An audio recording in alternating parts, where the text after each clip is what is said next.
welcome to the PCSS Connection. I'm your host, Buddy Pearson, the Communications and Marketing Supervisor here at the Putnam County School System. Well, the Teachers of the Year have been named by each school in our system, and the winners are: for Allgood Elementary, Alicia Cade; for Allgood Middle School, Emma Aldridge; for Avery Trace Middle School, Brittany Burleson; for Baxter Primary, Samantha Chambers; for Burks Elementary, Amelia Gunther; for King Creek Elementary, Catherine Hyde; for Capshaw Elementary, Casey Cisco; for Cookville High School, Chelsea Forgy; for Cornerstone Elementary, Misty Carr; for Jerry Whitson Elementary, Vicki Tower; for Monterey High School, Jenny Elrod; for Northeast Elementary, Libby Doherty; for Prescott South Elementary, Barbara Green; for Prescott South Middle School, Kelly Davis; for Parkview Elementary, Rebecca Neal; for Sycamore Elementary, Becky Fitzpatrick; for Upperman High School, Patrick Weaver; for Upperman Middle, Michael Spears; for Vital, Bo DeBoard; and for White Plains Academy, Carolyn Thacker. Congratulations to all of the Teachers of the Year. They will be automatically nominated for the Putnam County School System Elementary, Middle School, and High School Teacher of the Year honor, and that will be announced in December.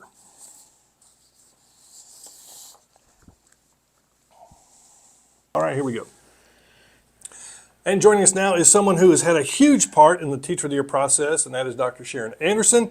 Dr. Anderson, thank you for being here, and what a process it is. You know, I was hired on in April, and it was like I got to see all the cool stuff at the ceremony where they got their awards and everything, but I had no idea that the process actually starts long before that. The process starts in the fall. In fact, as soon as we return from fall break, it's time to start the nomination process. All of our principals receive the information with all of the criteria. The criteria is established by the State Department of Education each year. Okay. But the Teacher of the Year program at the state level is part of a larger national program. Oh, wow. The Tennessee Teacher of the Year will go on to compete with teachers from the other 49 states and the District of Columbia. And it's a process that's, the entire process is sponsored by the Council of Chief State School Officers, and they've been doing this since 1952. So they've been doing it for quite a while. So you're saying that one of the teachers that we just talked about there has an opportunity to go on and be the National Teacher of the Year just by being named the Teacher of the Year at their school. Absolutely. Wow. And that process goes from their school to the district to the region to the state and then on to the national. And then on to the national. Wow. That is awesome. A lot of people get very confused because our applications now are for the 24-25 Teacher of the Year, but that's leading to the national competition. I get it. That makes sense because we're still in 23. Exactly. And we're talking about the Teacher of the Year for 24-25, but that makes sense because they can go on, and by that time, and it is a long process. Right. Well, the state will name the 2023 Teacher of the Year later this fall. Okay. And we have somebody who has been, We do. who has made it through that process, Margie Cavender, who retired from Prescott. Why did she retire? Such a good teacher. We miss her. And she has made it. She's taken those steps. Absolutely. So our fingers are crossed that Margie will be the Tennessee Teacher of the Year and then go on to be the National Teacher of the Year. Now, it's got to be gratifying. I mean, you're a longtime educator, to see these teachers be recognized, to see them get their accolades, and to have a chance to move on and receive some recognition at the local, state, and national level. It is. It's one of the highest honors one can get as a classroom teacher, and it means so much because it's recognition by your peers. Yes. Well, now, so you said the process starts in the fall, and you send the criteria out to the schools. Then what do the schools do? Because basically what they do sets the tone from there on out. Well, schools run the process however they want, but usually most schools take the approach of putting a list of all the teachers who meet the criteria, meaning having at least 5 years of teaching experience overall, at least 3 years in Putnam County, and then the faculty votes. Okay, so the And- faculty and votes on the that. faculty votes. Wow. And that's how the School Teacher of the Year is selected. And we like to keep it exciting, so we ask everyone to hold off and announce at the same time. Right. And after we do the district interview process, when we name the District Teachers of the Year, we do what's called prize patrol. Mr. King, Mr. Martin, any of the other supervisors who are available to go along, we go and surprise. Kind of like the old publisher clearinghouse. Exactly. We surprise the teachers at their schools. Principals don't know we're coming ahead Really? of time. Oh, that's right. awesome. Yeah. We don't want anyone to spill the beans ahead of time. Right. So we just turn up and Just show up. surprise. Yes. And that'll be happening in December. That happens in December. Oh, yes. that's awesome. Now, how long have you been involved in this Teacher of the Year process? I have been spearheading the process at the district level since I came over in curriculum in 2012. My other duties have changed a bit, but I'm still handling this. I also get to handle the retired teacher recognition that we do. Right. Those are the fun hats that I Yeah. wear. Well, I know I forgot to say your title, Continuous Learning Supervisor. Now, what does Continuous Learning Supervisor do besides Well- Teacher of the Year and the retirement? I get to do those fun things. The Yeah. other really fun thing I get to do that is a passion of mine is work with our fine arts teachers. But the real meat of what I do, the continuous learning part, is strategic planning and school and district improvement plans. Okay. Every year, the state requires that the district and then in turn all of our schools develop a solid one-year plan, what we're doing to improve student scores, what we're doing to improve our schools. And then last year, we embarked on another cycle of strategic planning for the district. So much of last year was leading that and developing the 5-year plan that we launched July 1st this year. And the ongoing process is to make sure that the goals we established in that strategic plan are reflected in that yearly school improvement plan, district improvement plan. Sometimes we call them the dip and the sip. It's Acronym city. It's acronym city around here. Before we talk more about that, I want to go back to the Teacher of the Year because I know it's been going on so long, and we talk about the school Teacher of the Year, the district Teacher of the Year, the state Teacher of the Year. We have had some who have won state Teacher of the Year, haven't we? We have had one state Teacher of the Year winner, and that was Miss Valley Hunter, and I think around 1970. We have had thus far 4 state finalists. I was a state finalist in 2002. Congratulations. Judy Schinbeckler Yes. was a state finalist and a Grand Division winner. Oh, wow. Lindsay Spain was a state finalist and Grand Division winner. And then this year we have Margie Cavender That's competing And I know we had Tina Francis as Principal of the Year. as Principal of the Year, making it to the district and on through that. So very exciting stuff.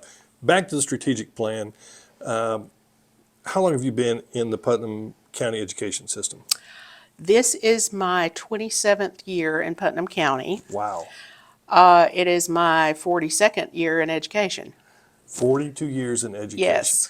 So obviously they've picked the right person when you look at a strategic plan because you have the background, but also the vision, I guess, to see where education is going. So what does putting together a strategic plan, what kind of process is that and what does that look like?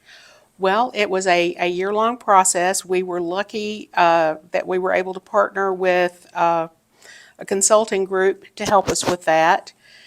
And the initial step was putting together a steering committee of various stakeholders from the community, from the school board, from our higher education partners, and then together that group reached consensus on what were the things that we wanted to make sure were included in that strategic plan. Once those goals and strategies were established, Then that work was handed off to action teams to develop the action steps. You Okay. have the goal. This is the big broad thing we want to do. You have the strategies. These are the things we want to see happen underneath that. But where the rubber really hits the road are the action steps. This is Buddy Pearson is going to do this by this date. We're going to have that accomplished. Awesome. And then once those action steps were developed, the steering committee came back together, approved the plan. We present the plan to the board approved the plan, and then we launched July 1st. Wow. So Teacher of the Year stuff, retirement stuff, strategic plan stuff. Let's talk about the fine arts, because I know that Okay. is something that's Yes. near and dear to your heart. And when you look at Putnam County, we have some outstanding fine arts programs. We are extremely blessed Yeah. from elementary through high school with outstanding fine arts teachers at every level. We are entering a great season with all of our holiday programs coming up. Yes.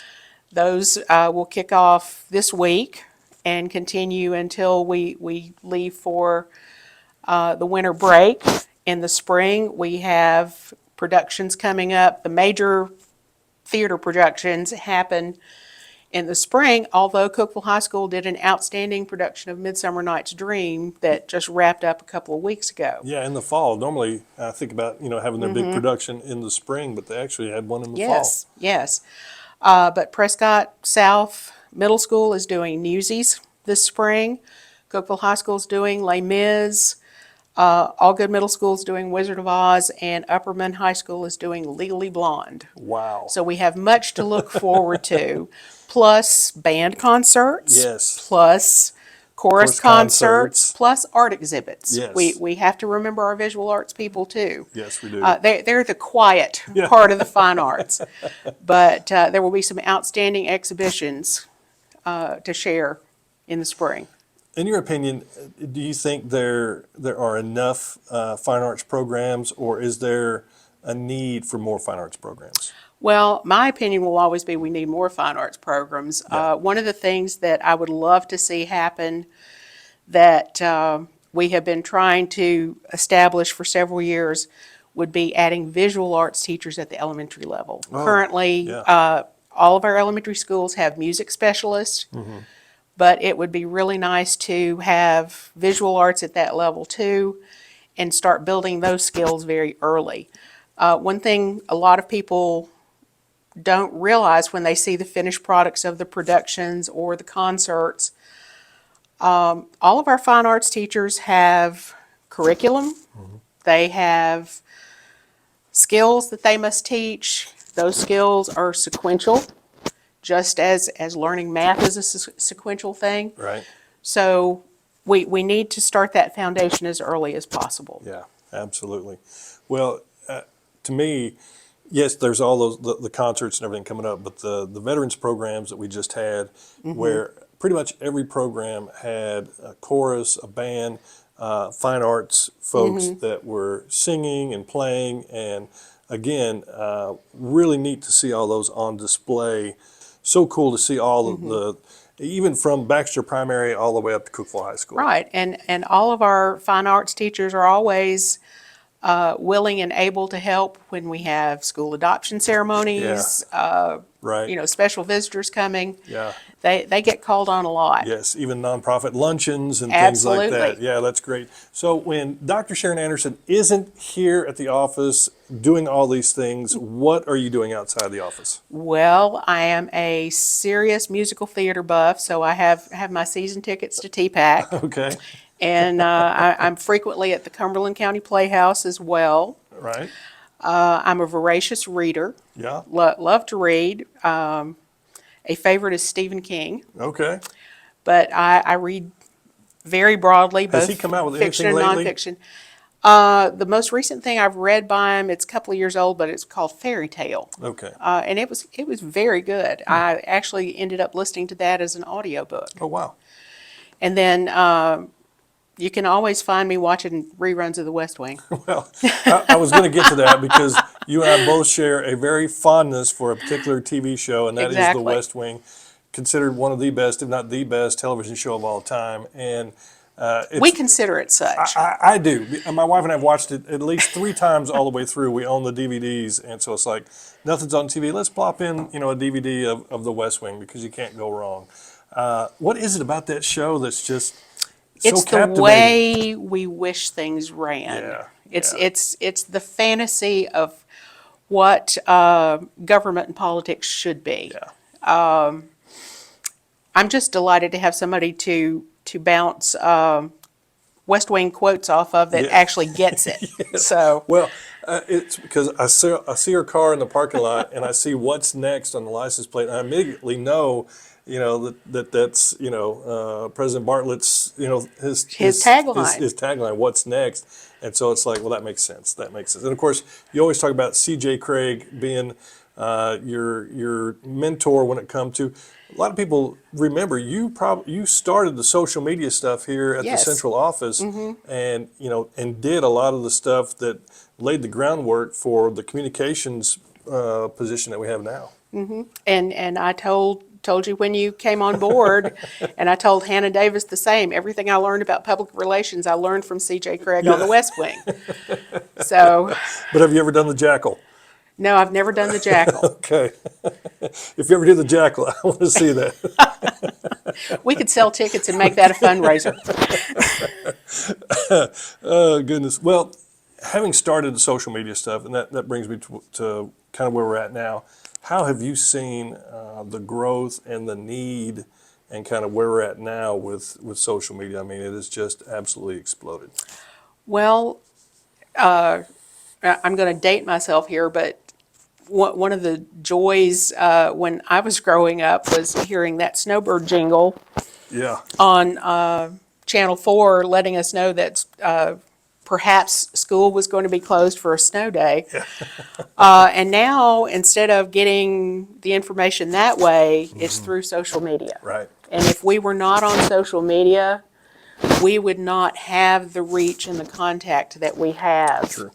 with our parents and the community. Yeah. So there is definitely a need there for that. What else can we talk about? I mean, we've talked about fine arts and Teacher of the Year or the West Wing. Well, we need to talk about Vital. Let's talk about Vital. Okay, well, the Vital program started in 2008, and Okay. I was the founding principal/coordinator of Vital. Right.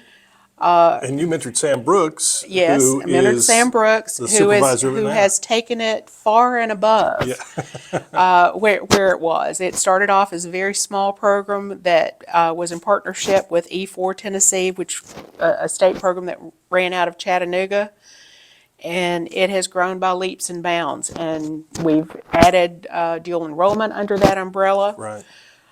Sam is absolutely done wonders with the program and its outreach, and I still get to enjoy some of the benefits of that by teaching as an adjunct for 2 of our partners. Well, that's nice. Yeah. That's another thing I do in my spare time. Yes, teach. I didn't ask you how long you were in the classroom. I was in the classroom for 28 years. Okay. Now, if you do the math, the first 13 of those were in South Carolina. Okay. I finished my degree at Tech at a time when if you were female and taught history and didn't coach football, you needed to leave the state to find a job. Thankfully, that has changed now. Thankfully, you came back. I did come back in 1996 and began teaching at Cookeville High School, and was at Cookeville High School from 96 until I didn't really leave Cookeville High School to start the Vital program because the original Vital office was upstairs at Cookeville High School. And now it's over at White Plains In the Academy. basement of White Plains. Yes, and hopefully one of these days they'll have their own Yes. place and a place to call home. That'd be good. Wow, Vital. And how did that even come up? I mean, how did that even come about? That was a brainchild of Jerry Boyd. Okay. Wanted to see us get involved in virtual learning. It is fortunate that I ended up continuing as coordinator because his original idea for the name of the program was Value. And I said, I don't think we can do that. Let's go with Vital Yeah. instead. So I told my boss I didn't like the name he'd chosen, and Right. he still kept me. So Sometimes you got to do that. Yes.